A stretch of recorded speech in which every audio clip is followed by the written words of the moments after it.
Celtics and Pistons fans, I haven't forgot about you. Even if you don't like sports, you should find this interesting. And when we're looking at one of the best NBA and sports teams of all time, we have to look at the 1980s Los Angeles Lakers, specifically the 86-87 Lakers. This was not just one of the best NBA teams of the 80s, but of all time. And led by Magic Johnson, they would go 65-17, win an NBA championship, and create the era of Showtime basketball. Spencer Haywood is out there. Nixon, Magic Johnson, and Kareem. Ford sends it to Kareem. Skyhook up and good. Lakers win. Score it. Kareem Abdul-Jabbar has given the Los Angeles Lakers a victory, and Magic Johnson is out there celebrating like they just won the NCAA championship. Hot Rod Hundley is out there. We've got Magic Man and Kareem Abdul-Jabbar. The LA Lakers of the 1980s were a decade-defining team during an era of decade-defining teams. This was the era of Showtime basketball, and the Lakers were the perfect made-for-TV sports team. But before we get to that, we need to find the origin of the Lakers.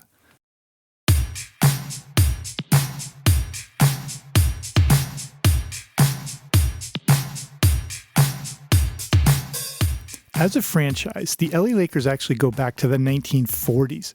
In 1947, they began as the Detroit Gems. Then they were moved to Minneapolis. If you ever wondered why Los Angeles is called the Lakers, it has to do with their Minneapolis origins. Minneapolis is the land of 1,000 lakes, and the team would be called the Minneapolis Lakers. The team started out with a solid roster when they were part of the NBL. They would win the 1947-1948 NBL championship. The next year, they moved to the Basketball Association of America. After the 48-49 season, the NBL and the BAA merged to form the National Basketball Association, or the NBA. The Minnesota Lakers continued to dominate no matter what the league was called and would win another 5 championships. Going into the 1960 season, some top players had retired and attendance was waning. The Lakers drafted Jerry West, who is the model for the NBA logo, and the owner moved the team to Los Angeles. Even with the relocation, the Lakers didn't miss a beat and would appear in another 4 finals, losing each time to a team they would be connected to forever, the Boston Celtics.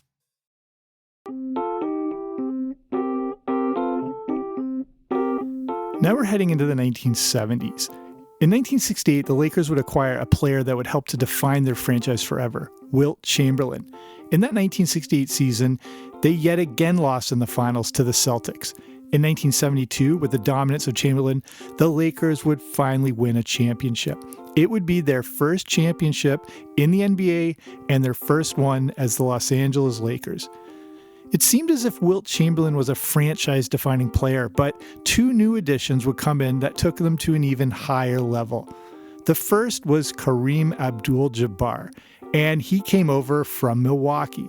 Then there was the standout draft pick from Michigan. And there's a new kid on the NBA block, number 32. He's known far and wide as Irvin Johnson, nicknamed Magic. Last March, he led the Michigan State Spartans to a thrilling NCAA championship victory over Indiana State and Larry Bird. Now, Magic has packed his bag and moved to Hollywood.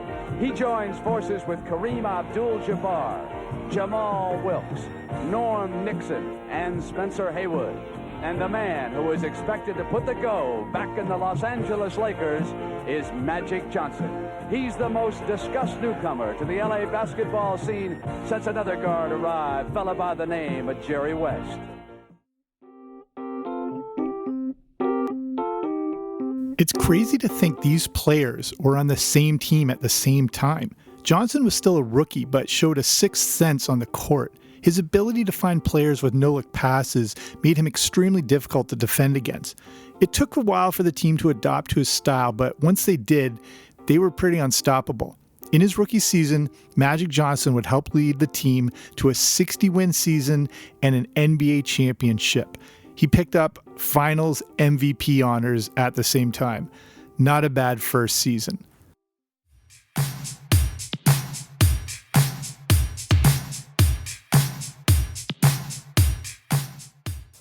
As the 80s began, the Lakers were already at the top of their game. For the 1981-82 season, Johnson would lose some time to injuries, but they had brought in a new coach, the legendary Pat Riley.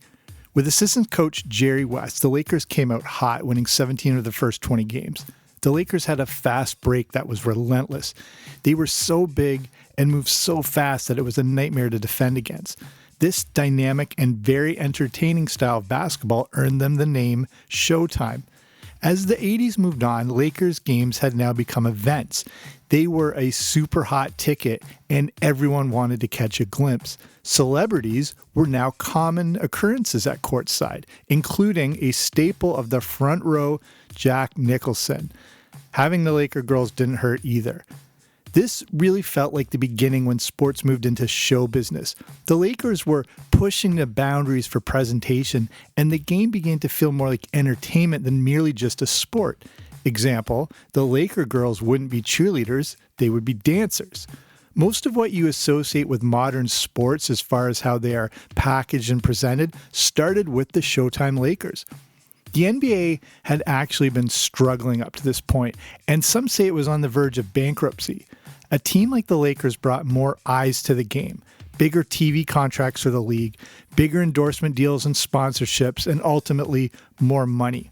Magic Johnson also signed what was, at the time, the richest deal in sports history. He agreed to a 25-year, $25 million contract. The league value, endorsements, and TV contracts were nowhere near what they are today, but they were getting better, and a huge part of this was because of the Showtime Lakers. And I did an episode not too long ago. If you want to hear the story of the time Magic Johnson turned down a deal with an upstart shoe company named Nike. So go back and check that one out if you're interested. But everything was not rosy. In those early days, Johnson had complained about then head coach Paul Westhead. He was outspoken in the media and was even demanding a trade. Westhead would end up getting fired after these remarks were made, but the owner of the Lakers, Jerry Buss, said they were not related. Sure they weren't, Jerry. This is when Pat Riley was brought in. But the whole situation did not do Magic Johnson many favors.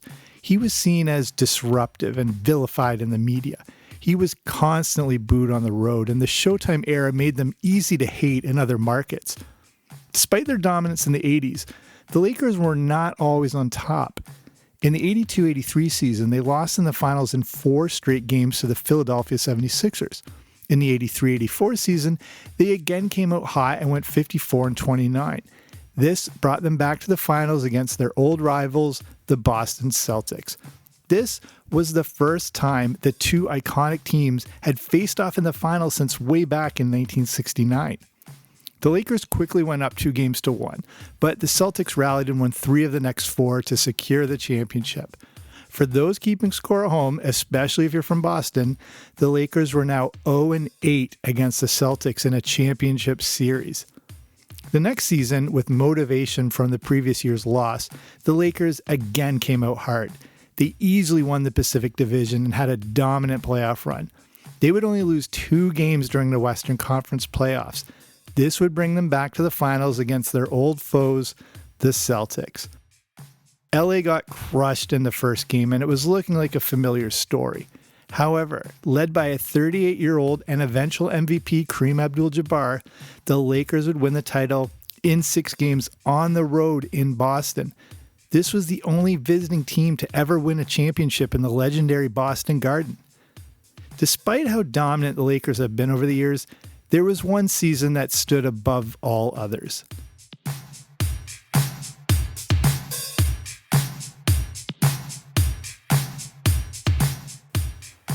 Truly iconic teams are able to not only define their league, but an entire era of the sport.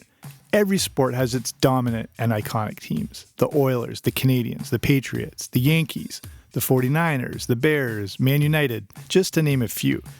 Each of these teams also has a few seasons that stand out even amongst several standout seasons. This is the case with the 86-87 Lakers. If the Showtime era began in the early 80s, they solidified it during the 86-87 season. Like the 95-96 Chicago Bulls, this is when everything was firing on all cylinders. Magic Johnson was also firing on all cylinders. His specific brand of offensive prowess was at its best. Similar to Wayne Gretzky's brilliance at the time, Magic's teammates had completely learned how to play with him, and opposing defenses struggled to contain it. If there was a league better than the NBA, Magic would be a star there too. For the 86-87 season, Magic would average 24 points a game, 12.2 assists, 6.3 rebounds, 1.7 steals per game, and a 52% shooting percentage. The league had never really seen a season like this before. Not only was Magic tearing it up on offense, but he was shutting it down on defense. To have just an offensive season like this would be remarkable, but it was also a standout defensive season all on its own. Not only was he averaging 12 assists a game, but he was also top 10 in scoring. This was pretty amazing. But it wasn't just Magic and Kareem. Byron Scott was the perfect finisher to Magic's passes. Scott also had a remarkable 43.6% three-point shooting percentage. It was hard to be noticed during Magic's standout season, but Byron Scott was an important piece of the puzzle. Next was James Worthy, another seemingly overlooked player, but perfectly complemented Magic Johnson. He had a lightning-quick first step, but was also one of Magic's favorite targets for a no-look pass. At power forward was AC Green. He narrowly missed finishing the season, averaging a double-double per game. Despite not being a major star, he was one of those backbone-type players that every team needs. This guy was an Iron Man and only missed 3 games in his entire career. Again, cannot forget the legendary Kareem Abdul-Jabbar. Despite getting on in years, their center was also their captain. Despite not being in his prime, he was still one of the best centers in the league. He averaged 17.5 points per game with 6.7 rebounds. A pretty amazing season for a 39-year-old. At 7 feet 2 inches tall, his legendary sky hook shot was almost indefensible. You basically needed a ladder to stop it.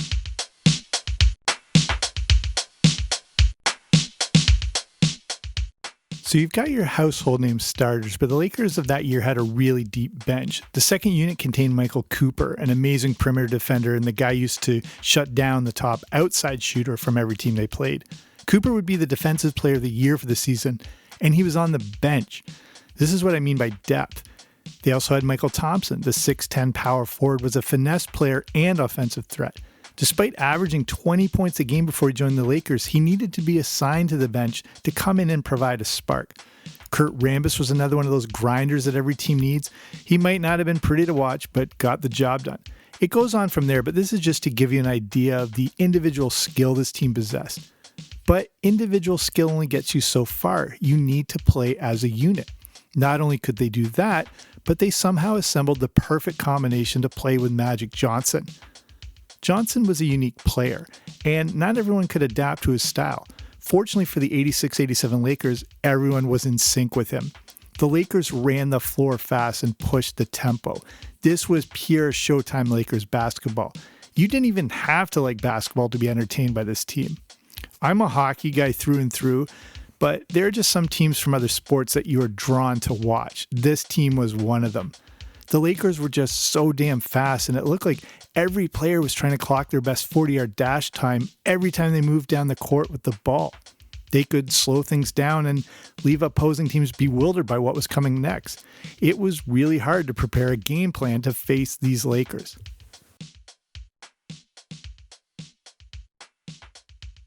So now a dominant record turns into a dominant postseason. And like with all great teams, you need a great coach to put it all together. Just think Vince Lombardi, Scotty Bowman, Phil Jackson.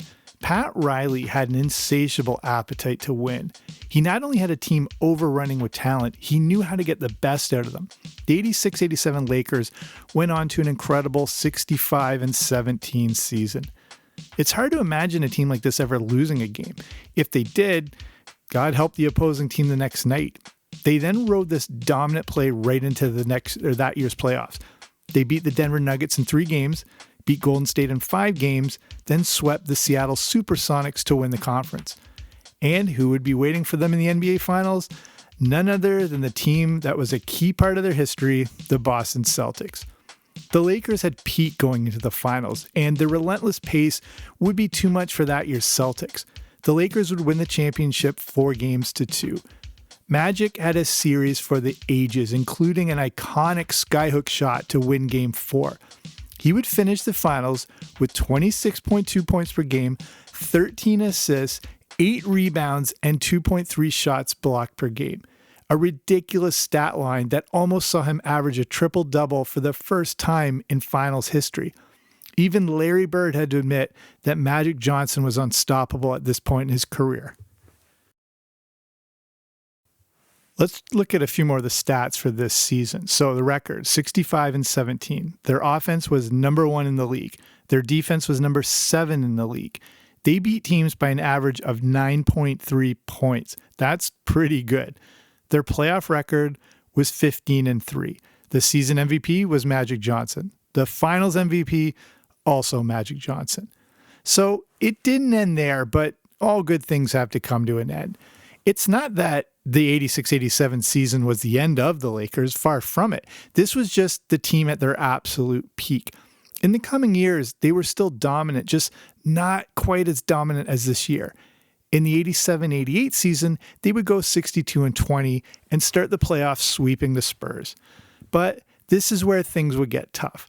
They were taken to 7 games by the Jazz, featuring a young John Stockton and Karl Malone. Then another Game 7, this time against the Dallas Mavericks. They would again get to the NBA Finals, this time going up against the bad boys from Detroit, the Pistons. In yet another 7-game series, the Lakers would come out with the win. This would be their 5th championship in 9 years, but it would also be their last for more than a decade. They still had an amazing season. It just wasn't as dominant as 86-87. For the 88-89 season, they still won 57 games.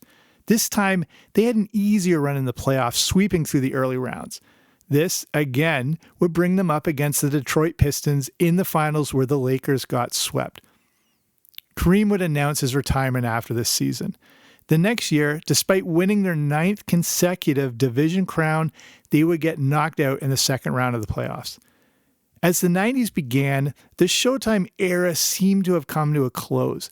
They failed to win the division for the first time in 10 years. Despite all this, they would cruise through that year's playoffs, bringing them to yet another NBA Finals, their 9th trip in 12 years. But this time, they came up against a new player and a new dynasty ready to take flight, Michael Jordan and the Chicago Bulls. The era of Air Jordan had now begun.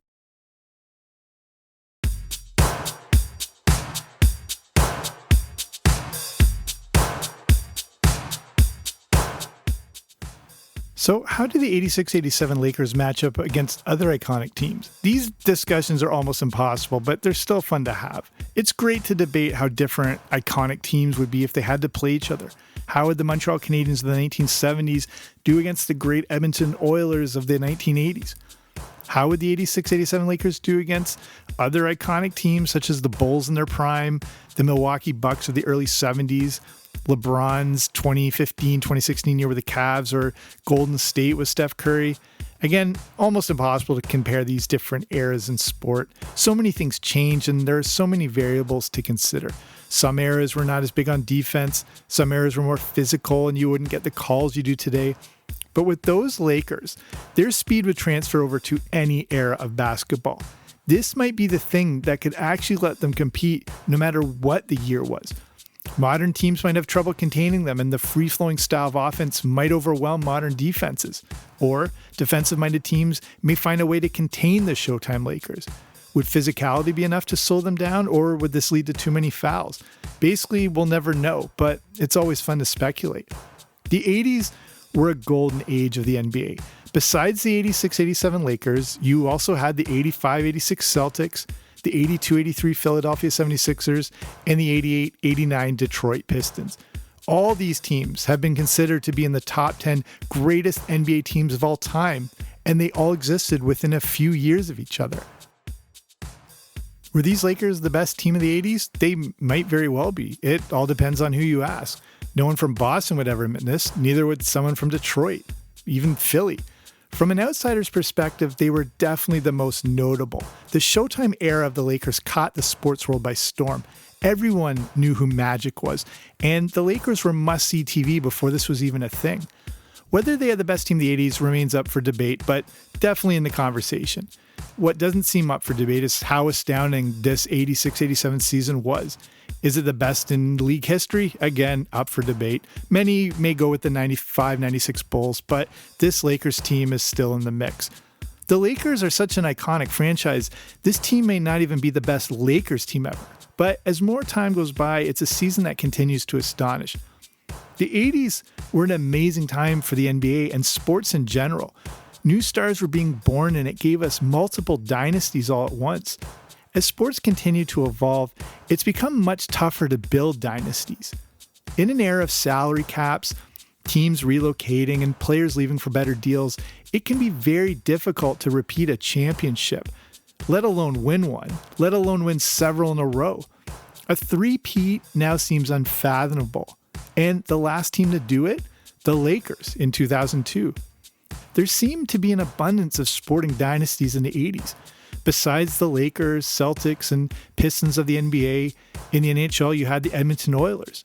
They won 4 Stanley Cups in 1984, 85, 87, and 88. They didn't three-peat, but if it wasn't for a fluke play in 1986, may have won 5 straight.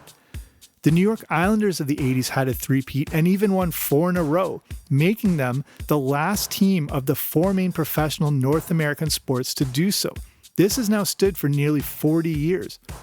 The 49ers won 3 Super Bowls in the 80s and another one in 1990, which was still connected to the 1989 season, so I'm counting it. It was an awesome time to be a sports fan, and dynasties just seem normal. Some complain that dominant teams aren't good for the sport, but I love it. I love to witness teams that will go on to define an era, and it makes it more interesting to see who might take them down. When that dynasty eventually falls, it makes that win even more significant. With a different team winning the championship every year, it never seems as notable. During the 80s, we not only got several of these iconic dynasties, but we also got to watch it all play out right in front of our eyes. So let's finish it there. Hopefully you like this look back, more of a sports-centered episode, but also, an interesting look at this time of dynasties in the 80s. And again, how the Showtime Lakers transform the production and presentation of pro sports. Everything from, in between plays and halftime shows and more entertainment and competitions going on while the game is all that sort of stuff. Everything that seems normal at a sporting event really started because of the Lakers. So I also want to welcome some new members on Patreon, including Andrew P., Keith K., and Aaron S. And if you're in a position to do so and you're interested in supporting small independent podcasts like this, you can check out patreon.com/80. So for as little as a few bucks a month, you get to support the show, but you get audio rewards too. And there are different tier levels. Like the middle tier, you get access to the Everything 80s Movie Club, where I review all the classics, good and bad, of the 1980s. If you want to learn more, just see what it's all about, just head on over to patreon.com/80s, patreon.com/80s, or wherever you're listening to this on, whatever app. In the show description, the show notes, there'll be a link that'll take you right there. Okay, that's it for me. Thank you for listening. I'll be back soon with a new episode. Don't you dare miss it.